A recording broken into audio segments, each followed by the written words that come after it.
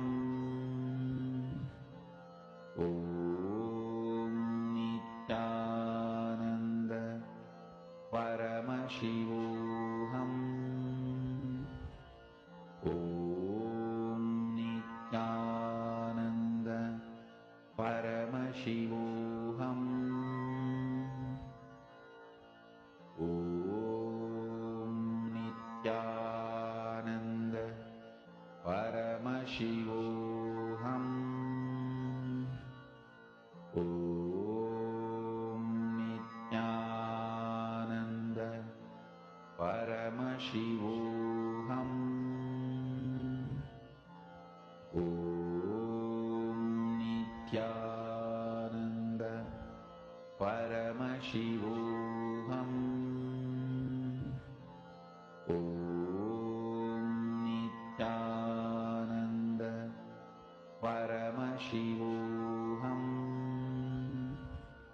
Om Nithyananda Paramashivoham. Om Nithyananda Paramashivoham.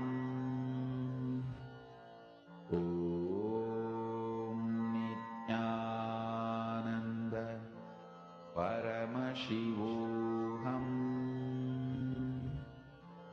Om Nithyananda Paramashivoham. Om Nithyananda Paramashivoham. Please relax slowly. Please settle down. Om Nithyananda Breathe in and breathe out deeply and slowly. Om Nithyananda Paramashivoham. Om Nithyananda Paramashivoham. Om Nithyananda Paramashivoham. Om Nithyananda Paramashivoham. Om Nithyananda Paramashivoham. Om Nithyananda Paramashivoham. Om Nithyananda Paramashivoham. Om Nithyananda Paramashivoham. Om Nithyananda Paramashivoham. Om Nithyananda. Please relax.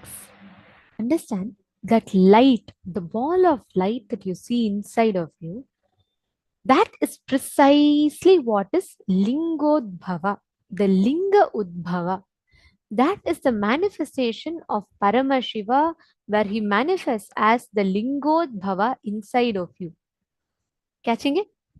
Now, understand, listen very carefully. Whenever you tune into that Lingodbhava inside of you, you will actually experience an internal silence and peace. How many of you experienced it?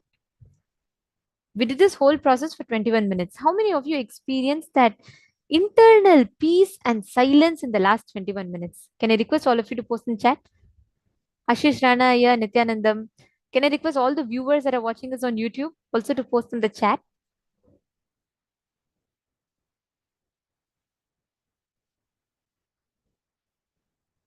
How many of you experience that deep completion inside of you?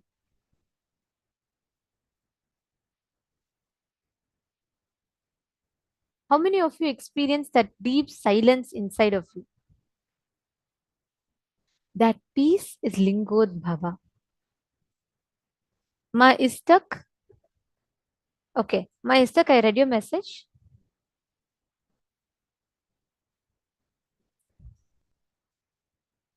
Okay. Ma Istak, do not worry. We are attending to yours, your request immediately. We will have it attended, Ma. All right. You will have one of the people from the Department of Human Services get in touch with you, Ma. So we will have them, we'll put them in touch with you and you will be able to offer your Pratiksha Pada Puja. Don't worry. Okay. Now, can I request each of you to manifest that internal peace? Now, understand, whenever you focus on that internal peace inside of you, you will manifest Lingodbhava inside of you.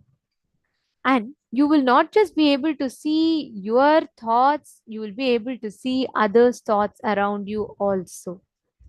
Not just your what is happening inside of you, you will be able to see what exactly is happening outside of you also. Understanding? Okay. Now, let us all enter into this power of mind reading. In this round, all of you are going to be scanning, connecting to your partner, and manifesting, identifying the exact word image that your partner is carrying in the inner space. Let's all enter. We'll be having Manitya Virajananda, our Acharya, who will be joining us for the session.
Nithyananda everyone.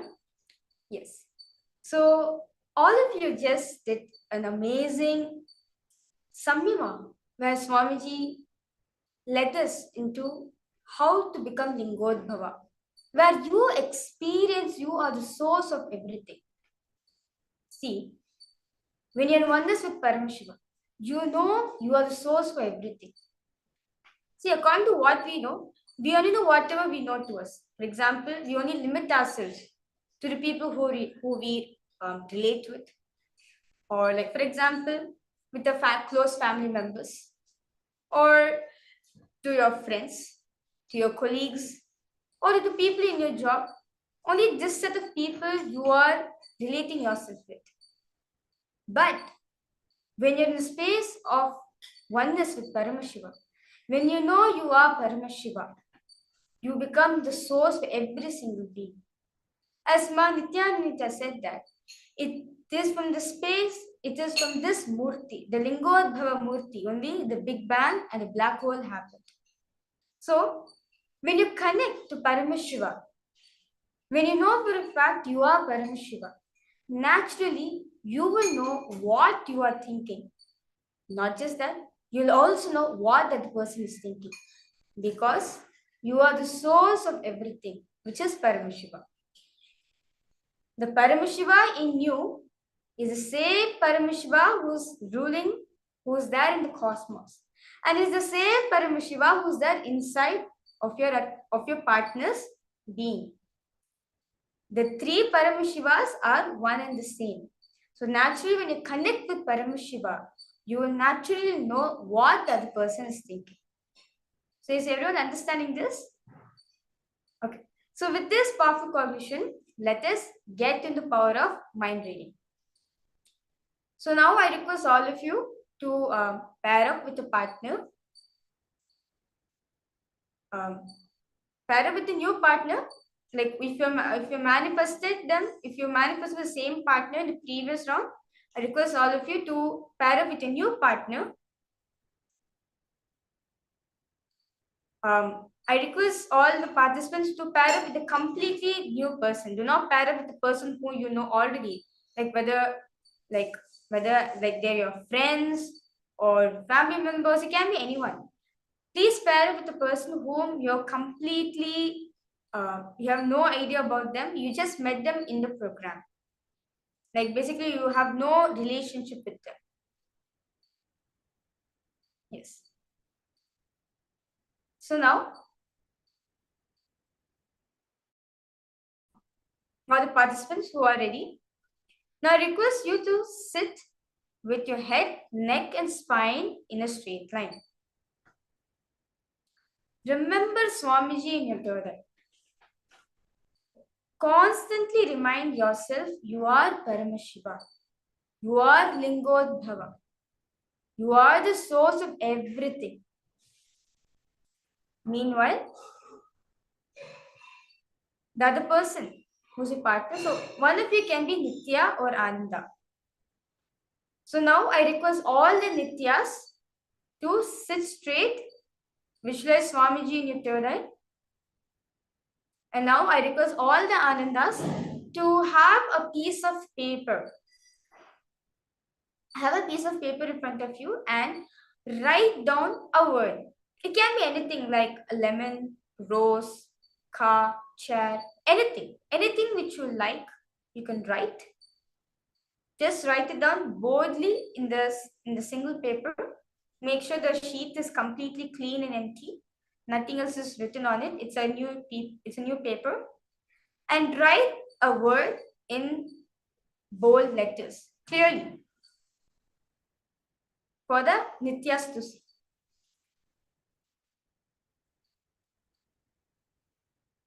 Now, all the Nityas and Anandas, now I request you to visualize yourself as Paramashiva. You are Paramashiva. Whether you believe it or not, whether you accept it or not, whether you're ready for it or not, you are Paramashiva. It is only because of Paramashiva we are even here in this body. You are an extension of Paramashiva. From that space of oneness, start chanting the Mahavakya intensely. Om Nithyananda Paramashivoham Om Nithyananda Paramashivoham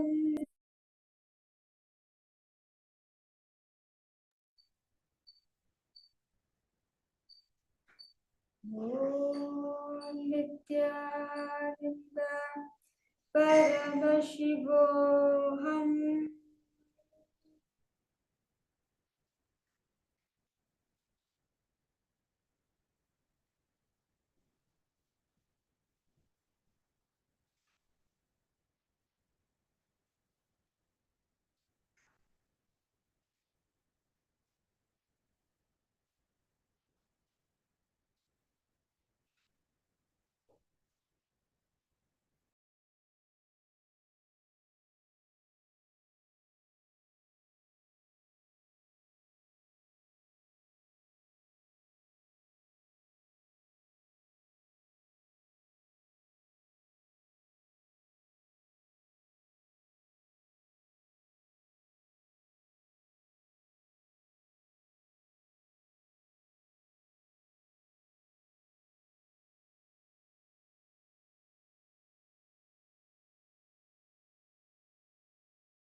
Nithyananda Paramashivoham Om Nithyananda Paramashivoham Om Nithyananda Paramashivoham Om Nithyananda Paramashivoham Om Nithyananda Paramashivoham Om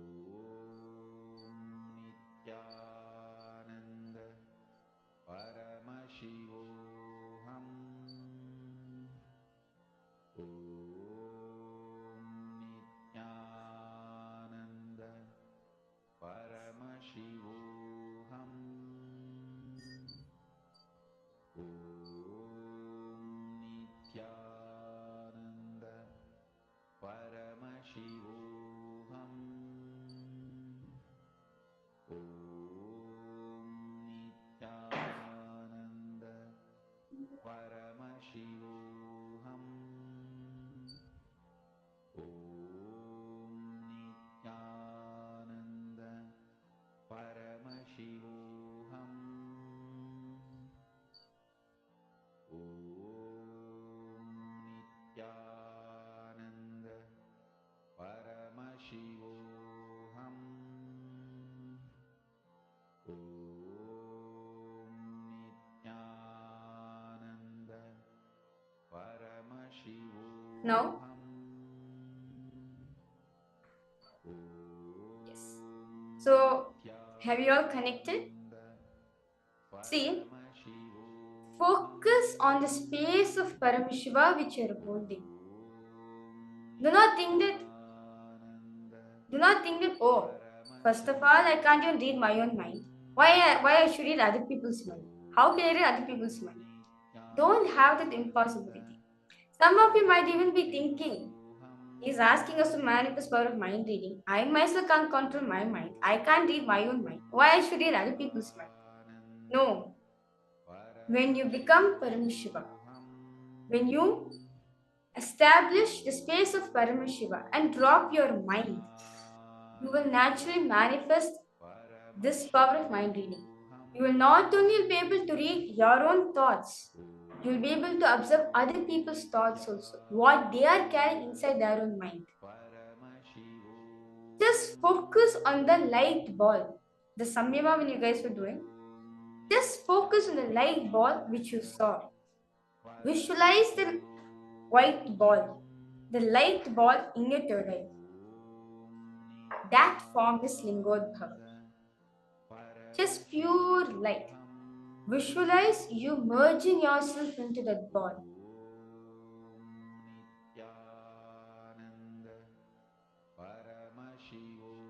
In that same space, you will be able to manifest this power of mind reading. You will be able to see what the other person has written in the paper. Basically, what the other person has written, what they've written in the paper, what they're visualizing in their mind.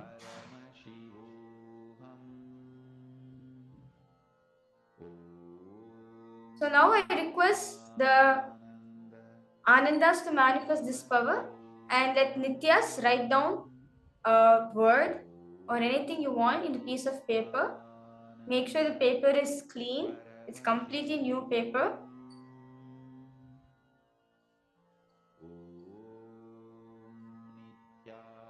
Nithyananda Paramashivoham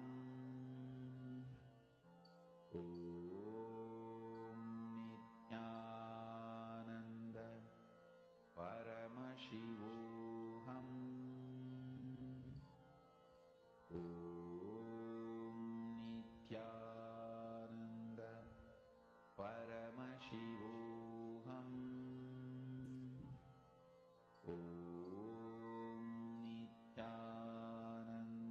Just continue to be in the space of